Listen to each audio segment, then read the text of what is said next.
Hello everyone, আসসালামু আলাইকুম। আজকে আমি এরকম একটি সালোয়ার তৈরি করে দেখাবো। তো আমি এখানে 2 গজ চারকিরা পরিমাণে কাপড় নিয়েছি। আমি এখানে 36 সাইজের একটি সালোয়ার তৈরি করব, প্লাজো প্যান্ট।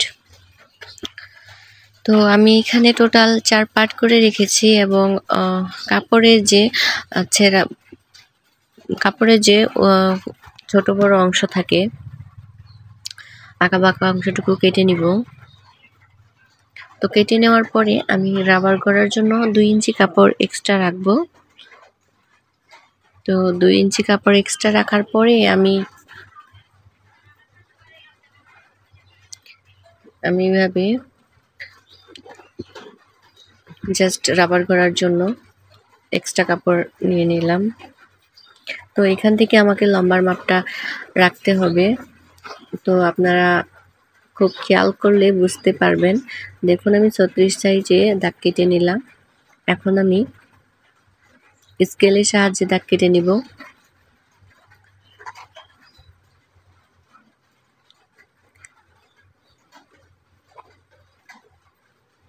তো দেখুন টোটাল অংশটুকু আমার দাগ কাটা হয়ে গেছে।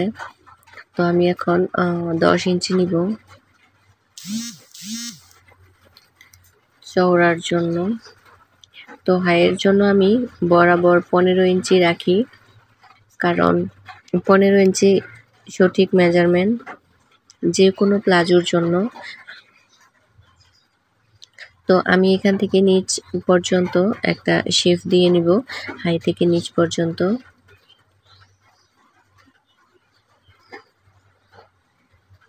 তো দেখুন আমি শেপ দিয়ে দিলাম।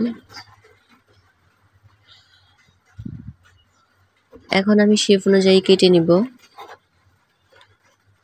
তো দেখুন আমি কিভাবে কেটে নিচ্ছি, এবং এটা হচ্ছে কাটার সাইড এবং ভিতর দিয়ে আরও একটা সাইড আমার সেলাইয়ের জন্য চলে যাবে সাইডে।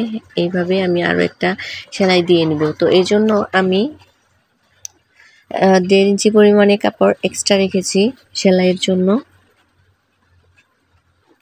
তো এখন আমি কলি দিব।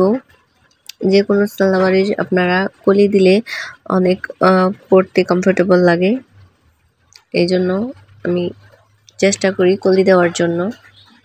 তো অনেকেই আবার কলি ছাড়াও পরেন। তো যে যেভাবে পরতে চান সেভাবে পরতে পারেন, বা আপনাদের কাস্টমার যেভাবে বলবে সেভাবে তৈরি করতে পারবেন। তো নতুনদের জন্য বলছি, এটি ভিডিও আপনাদের জন্য অনেক হেল্পফুল হবে। তো পুরো ভিডিওটি না টেনে দেখবেন, তাহলে বুঝতে পারবেন। তো এখন আমি সেলাই শুরু করব। তো প্রথমে আমি নিচের অংশটা সেলাই করব। নিচের অংশের জন্য আমি প্রথমে এইভাবে কাপড়টিকে কেটে নিব। যে জয়েন্ট ছিল সেই জয়েন্টটা আমি কেটে নিব।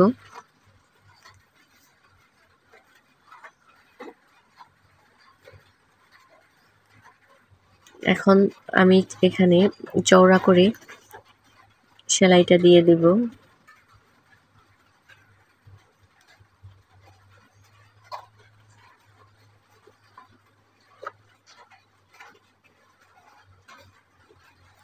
আমাকে এখানে চওড়া করে সেলাইটা দিতে হবে, কারণ এই কাপড় যতটুকু এক্সট্রা ছিল আমি তো কাপড় কেটে রাখিনি, এই জন্য আমি চওড়া করে সেলাইটা দিব।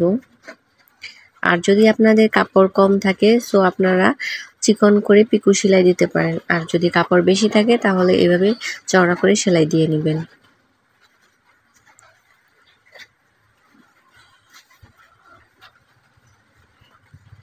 তো দেখুন আমি এখন কলি সেট করতেছি। এর আগেও আমি আরও ভিডিও দিয়েছি কলি লাগানোর, তো এখানেও আমি আবার দিয়ে দিচ্ছি কলি। তো আপনারা খেয়াল করলে বুঝতে পারবেন আমার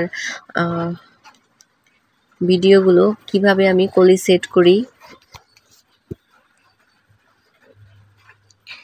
আমি নিচের কাপড়টা সোজা করে রেখেছি এবং উপরের কাপড়টা এইভাবে উল্টা পাশ করে রেখেছি।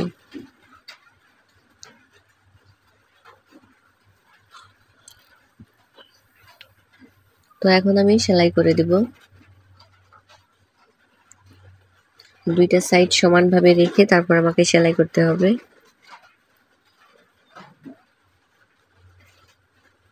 তো বরাবর আমি সেলাই টেনে দিচ্ছি।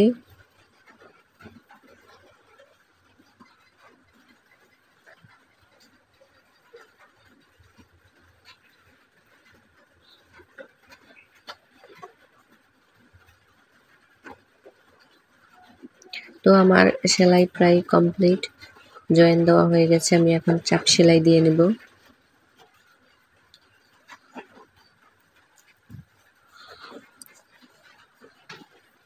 তো ঠিক সেম ভাবে আমি প্রথম কলিটা যেভাবে সেট করেছি, তো ঠিক সেম ভাবে এই কলিটা আমি সেট করে নিলাম। তো এখন আমি হাতার অংশে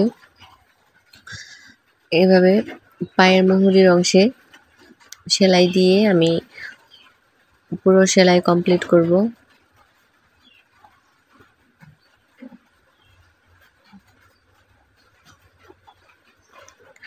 তো এখনো যারা আমার চ্যানেলটি সাবস্ক্রাইব করেননি তারা প্লিজ আমার চ্যানেলটিকে সাবস্ক্রাইব করে দিবেন এবং পাশে থাকা বেল আইকনটিতে ক্লিক করবেন, যাতে ভিডিও ছাড়ার সঙ্গে সঙ্গে আপনাদের ফোনে ভিডিও চলে যায়।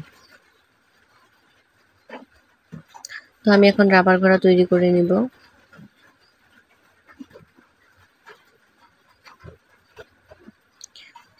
তো দেখুন আমি রাবার ঘোড়া সেট করে নেব।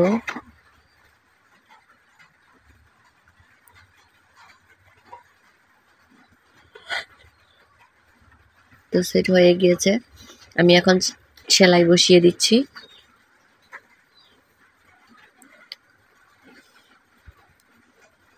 তো আমি আবারও বলছি, এই ভিডিওটি নতুনরা সম্পূর্ণ অংশ দেখবেন এবং কোথাও কোনো স্কিপ করবেন না।